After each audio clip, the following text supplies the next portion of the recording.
Assalamu alaikum. Welcome to our YouTube channel Law and All Information. Today I discuss about what is mobile addiction.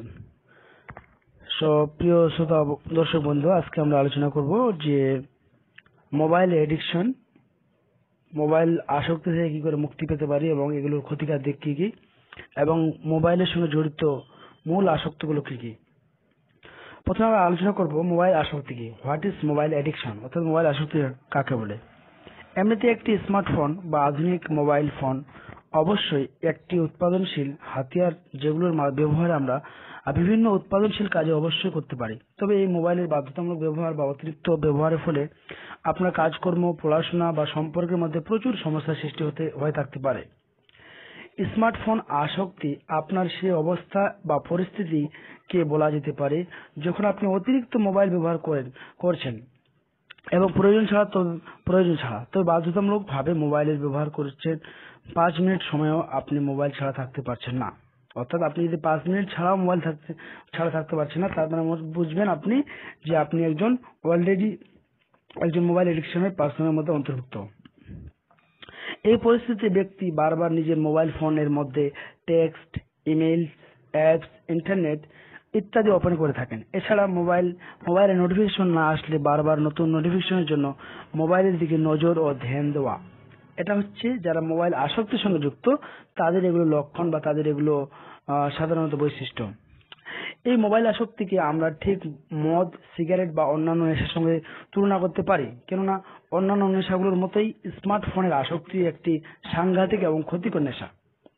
কেননা যখন mobile আসক্তি থাকা কোনো ব্যক্তির কাছে থেকে মোবাইল সরিয়ে দেওয়া হয়, তখন তার অন্য কোনো কাজের মন বসে না। অর্থাৎ তার কাছ থেকে যখন কোনো মোবাইল সরিয়ে দেওয়া হয় তখন তার অন্য কোনো কাজে কিন্তু তার মন সেরকম বসে না। মোবাইল আসক্তি বলতে এর মধ্যে বিভিন্ন বিষয়ে গুলো ছড়িয়ে রয়েছে, আর যেগুলোর কারণে লোকেরা না চাইতে মোবাইলের অতিরিক্ত ব্যবহার করছেন। যেমন অনেক সংখ্যক লোকেদের মোবাইলে গেম খেলার আসক্তি রয়েছে, যার কারণে তারা সারাদিন মোবাইলে গেম খেলে কাটিয়ে দিচ্ছেন এবং অন্য কোনো কাজে তাদের মন লাগে না। এইভাবে অনেকে আবার সারাদিন অতিরিক্ত মোবাইলে অনলাইন ভিডিও দেখেন, সোশ্যাল মিডিয়া সাইট ব্যবহার করেন, কেউ আবার ডার্টি পিকচারও দেখেন। এই প্রত্যেক আসক্তির কারণে লোকেরা তাদের আসল এবং বাস্তব জীবন থেকে নিজেদের ধীরে ধীরে বঞ্চিত করেছেন, আর এতে তাদের সাংঘাতিক ক্ষতি হচ্ছে। তাহলে আশা করা যায় যে আপনারা ভালোভাবে বুঝতে পারছেন যে মোবাইল আসক্তি কি বা স্মার্টফোন এডিকশনটা কি। এরপরে যেটা বিষয় সেটা হচ্ছে যে মোবাইলের সাথে জড়িত মূল আসক্তিগুলো কি কি, অর্থাৎ মেইন যেগুলো এডিকশন সেগুলো কি কি। 1 নম্বর পয়েন্ট, অত্যাধিক পরিমাণে social networking, dating apps, texting এবং মেসেজিং এর ব্যবহার করা। 2 নম্বর, অত্যাধিক web surfing, watching videos, playing games, checking news feeds and notification. এটা হচ্ছে 2 নম্বর পয়েন্ট। এবং পয়েন্ট নাম্বার 3, সব থেকে বড় এবং খারাপ আসক্তি যেটা বর্তমানে সব থেকে অধিক ক্ষতি করছে, সেটা হলো অনলাইনে ডার্টি ভিডিও দেখার আসক্তি।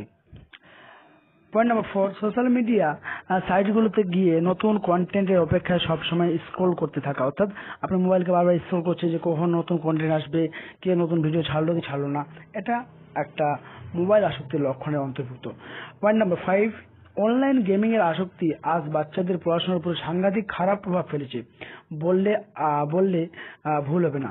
অর্থাৎ বর্তমানে এখন অনলাইন গেমগুলো ছোট ছোট কচিকাঁচারা যারা সামান্য বয়স তারা কিন্তু এই গেমের সঙ্গে তারা এডিক্টেড হয়ে গেছে, তারা যুক্ত হয়েছে। এছাড়াও পয়েন্ট নাম্বার 6, ইউটিউব এবং অন্যান্য ভিডিও সাইট পোর্টালগুলোতে গিয়ে সারাদিন ভিডিও দেখা এবং সময় নষ্ট করা, ওয়াস্ট আওয়ার টাইম। তাহলে এগুলো ভাবে আমরা কিন্তু আমাদের এই 6টা পয়েন্ট মূল হচ্ছে ক্ষতির মূল দিক। এবার আমরা আলোচনা করব যে মোবাইল আসক্তির ফলে কি ক্ষতি হতে পারে। আমরা 7টি পয়েন্টে আলোচনা করব, অবশ্যই আপনারা মনোযোগ দিয়ে শুনবেন। যে স্মার্টফোন আসক্তি কি এ বিষয়ে জানার পর চলুন আমরা এবার সরাসরি জেনে নিই এই মোবাইল এডিকশনের ফলে আমাদের কি কি ক্ষতি হয়ে থাকে, অর্থাৎ আমাদের সাইকোলজিক্যালি, মেন্টালি এবং আরো বিভিন্ন সোশ্যালি এবং আবার নেইবার্স পাড়া প্রতিবেশীর মধ্যে এবং মানে আমাদের ব্যক্তিত্বের উপরে কতটা প্রভাব বিস্তার করতে পারে। 1 নম্বর পয়েন্ট হচ্ছে মস্তিষ্কের অপর প্রভাব, অর্থাৎ ইনফ্লুয়েন্স অফ ব্রেইন। অত্যাধিক মোবাইল ব্যবহারের ফলে সব থেকে অধিক ক্ষতি আপনার মস্তিষ্কে অর্থাৎ ব্রেইনের উপরে হয়ে থাকে। সারাদিন মোবাইলের ব্যবহার করার ফলে আপনার মস্তিষ্কে একটু বিশ্রাম পায় না। অর্থাৎ আমাদের মস্তিষ্ক সবসময় কিন্তু কিছু না কিছু চায়, কিন্তু তারপরে আমাদের মস্তিষ্ককে বিশ্রাম দিতে হবে এবং মস্তিষ্কের উপরে প্রচুর চাপ সৃষ্টি হয়, অর্থাৎ অনেকটা প্রেশার ক্রিয়েট হয় অফ আওয়ার ব্রেন, আমাদের ব্রেনের উপরে। ফলে লাইফস্টাইলের সাথে জড়িত প্রচুর সমস্যাগুলো যেমন লোনি লাইন্স, ডিপ্রেশন, বরডম ইত্যাদি দেখা যায়। এছাড়া মন ভালো না লাগা, সব সময় রাগ রাগ ভাব, অলসতা, কোনো কাজে মন না লাগা, এসব সমস্যাগুলো দেখা যায়, যার ফলে আপনার ব্যক্তিগত জীবন এবং সাথে কর্মজীবন একেবারে নষ্ট হয়ে যায়। তাহলে আমরা বুঝতে পারলাম 1 নম্বর পয়েন্টে যে বর্তমানে মোবাইল যারা ক্ষতিকর দিকে, 1 নম্বর হচ্ছে ব্রেনের মধ্যে ক্ষতিকর, বিভিন্ন ইনফ্লুয়েন্স পড়ে অফ আওয়ার ব্রেন, আমাদের ব্রেনের মধ্যে, এবং আমাদের এখান থেকে হতাশা, বিভিন্ন আরো প্রবলেম আমরা ফেস করতে থাকি। মনে রাখবেন এই সমস্যাগুলো আরো অধিক শক্তিশালী ভাবে দেখা দিবে যদি আপনি রাতে না ঘুমিয়ে রাত জেগে মোবাইল ব্যবহার করে থাকেন। আর এটা বর্তমান সময়ে সব থেকে বেশি আমাদের, বিশেষ করে young generation, our new generation, নতুন প্রজন্মগুলো আজকে দিন দিন রাত তারা মোবাইলের সঙ্গে যুক্ত। দিনের থেকে রাতের বেশি বিভিন্ন চ্যাটিং করছে, ভিডিও দেখছে, ইউটিউবে দেখছে, বিভিন্ন কিছু করে সময়গুলোকে শেষ করে দিচ্ছে এবং তাদের ব্রেনের ক্ষতি করছে। 2 নম্বর, কাজে কোনো ফোকাস নেই। যখন আপনি মোবাইল আসক্তিতে ভুগছেন তখন অবশ্যই আপনি অন্যান্য কাজগুলোতে সহজে ফোকাস করতে পারবেন না। যে কোনো সময় আপনার নিজের মোবাইলটি খোঁজাতে মন করবে, যার ফলে পড়াশোনা বা দপ্তরের কাজে মন বসতে প্রচুর সমস্যা হবে। 3 নম্বর, ঘুমের ব্যাঘাত। অতিরিক্ত মোবাইলের ব্যবহার অবশ্যই আপনার ঘুমের ব্যাঘাত ঘটাচ্ছে। এটা অনেক জায়গায় বলা হয়েছে যে যখন মোবাইল স্ক্রিনে অধিক বেশি সময় তাকানো হয় তখন স্ক্রিনের থেকে চলে আসা আলো আমাদের মস্তিষ্কের উপরে চাপ সৃষ্টি করে এবং ঘুমের ব্যাঘাত ঘটায়।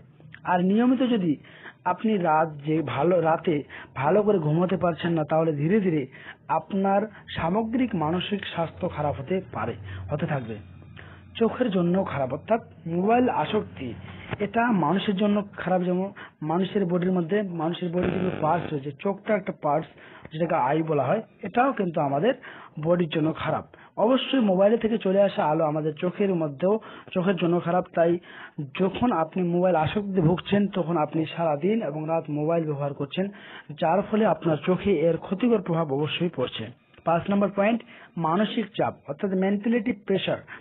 অতিরিক্ত মোবাইল ব্যবহারের ফলে মানসিক চাপ বা স্ট্রেস প্রচুর বৃদ্ধি হওয়ার সম্ভাবনা থাকে। দেখা গেছে একটি গবেষণায় যে ব্যক্তি অত্যাধিক পরিমাণে মোবাইল ফোন ব্যবহার করেন এবং এর আসক্তিতে ভুগছেন তারা অন্যান্য ব্যক্তির তুলনায় যে কোনো পরিস্থিতিতে অধিক নেগেটিভ চিন্তা করেন এবং অস্থির হয়ে পড়ে, অর্থাৎ তারা ডিপ্রেশনে ভোগেন এবং তাদের চিন্তাভাবনা, তাদের থিঙ্কিং সবসময় নেগেটিভ। 6 নম্বর, জীবনে উন্নতি হচ্ছে না। জীবনে উন্নতি করার জন্য নিজের পড়াশোনা, কাজকর্ম এবং অন্যান্য জরুরি প্রত্যেক বিষয়গুলোর উপরে আপনাকে ফোকাস করতে হবে, নজর দিতে হবে। তাই মোবাইল আসক্তিতে থাকা ব্যক্তি কেবল মোবাইল নিয়ে সম্পূর্ণ দিন রাত কাটিয়ে দিচ্ছে এবং সময় নষ্ট করছে। এতে ব্যক্তির ভবিষ্যৎ অন্ধকারের দিকে এগিয়ে যায় এবং জীবনে কোনোভাবে সফলতা পাওয়া সম্ভব হয় না। একা জীবন কাটানো। দেখা গেছে যে মোবাইল আসক্তির ফলে ব্যক্তি প্রকৃত সমাজ থেকে দূরে চলে যায় এবং ফলে প্রকৃত জীবনের তাদের কোনো বন্ধু বান্ধব থাকে না বা হয়ে ওঠে না, বা তারা বন্ধু বানানোর চেষ্টা করে না, কারণ তার কাছে মোবাইলটাই হয়ে গেছে বন্ধু। এছাড়া এই ধরনের ব্যক্তিরা সমাজ থেকে নিজেকে দূরে রাখার জন্য ফলে প্রচুর লাজুক হওয়া দেখা যায় এবং একাকিত্ব বা লোনি লাইন্স সাথে জীবন কাটান। তাহলে আমরা আজকে বুঝলাম যে মোবাইল আসক্তির মূল লক্ষণগুলো কি, মোবাইল আসক্তি কাকে বলে এবং মোবাইল আসক্তির ক্ষতিকর দিকগুলো আমরা জানলাম। আশা করি আপনারা সকলে বিষয়টি বুঝতে পেরেছেন। আসসালামু আলাইকুম।